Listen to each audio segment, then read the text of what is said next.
As governor of the great state of Utah, I am pleased to report that the state of our state is strong and growing stronger.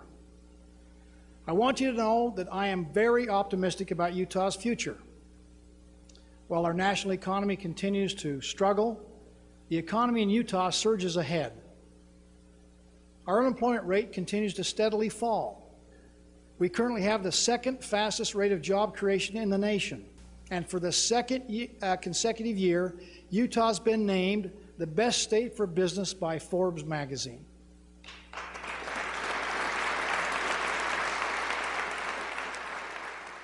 Forbes wrote, and I quote, "No state can match the consistent performance of Utah. It is the only state that ranks among the top 15 states in each of the 6 main categories on which we rate the states."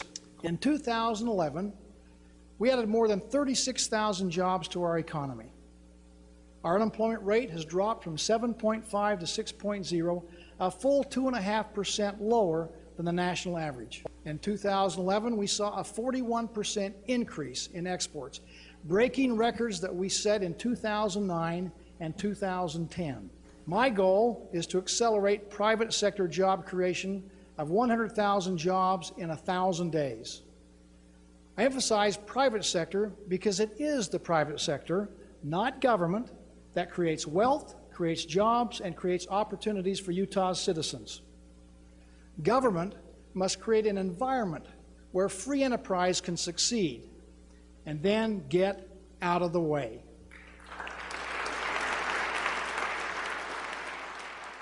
I'm delighted to say something that not many governors can say. Our state is growing now, today. And as we look to the horizon, Utah's growth prospects are truly bright, as I did last year.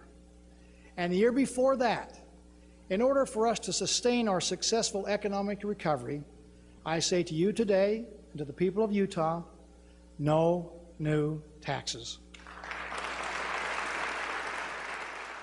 I call upon you, the legislature, to support Senate Bill 129, sponsored by Senator Kurt Bramble and Representative Jeremy Peterson, to provide this timely tax cut to all of Utah's 85,000 employers and allow them to create more jobs and to hire more people. Utah is also a proud right-to-work state, and we are going to keep it that way.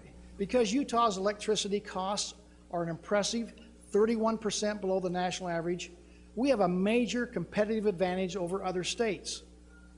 In order to protect that advantage for the future, we must secure Utah's supply of stable, low-cost energy, and we must do it now. While we have made progress in persuading the federal government to site and permit oil and gas wells, there remains great challenges still ahead. We cannot, and we will not, let the federal government halt responsible energy development in Utah.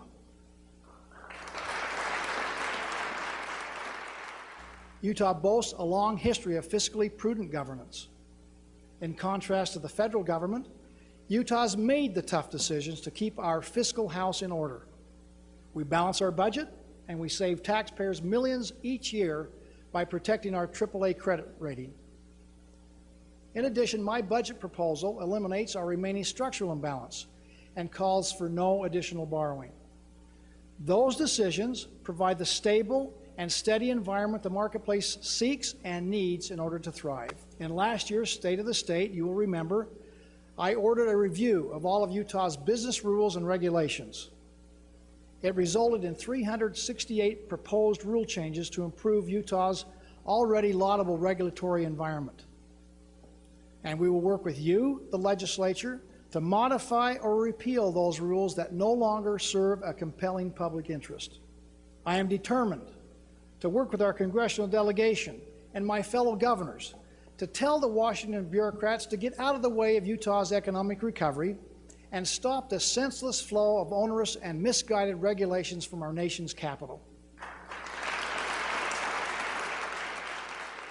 It was a stunning and moving example of the spirit of volunteerism and love of neighbor which permeates Utah and which contributes so greatly to Utah's outstanding quality of life. It is also an impressive example of another Utah trait, our self-sufficiency In Utah, we do not expect others to solve our problems. As a sovereign state, we not only have an obligation to find Utah solutions to Utah problems, but we have a right to do so.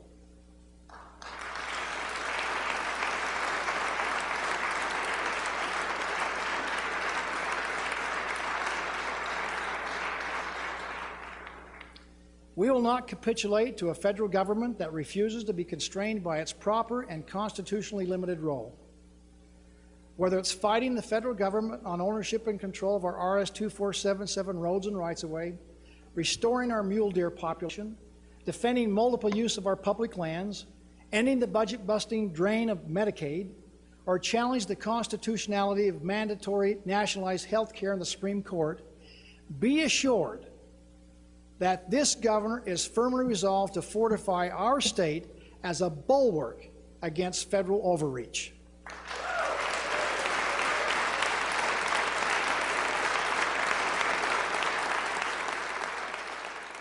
Utah's best days still lie ahead because Utahns are willing to put in the hard work necessary to be the architects of our own destiny. Utah is leading the way and setting the example for the rest of the nation to follow. The state of our state is strong. I am committed to making it stronger. I'm honored to serve as your governor. May God continue to bless you, our great nation, and the great state of Utah. Thank you.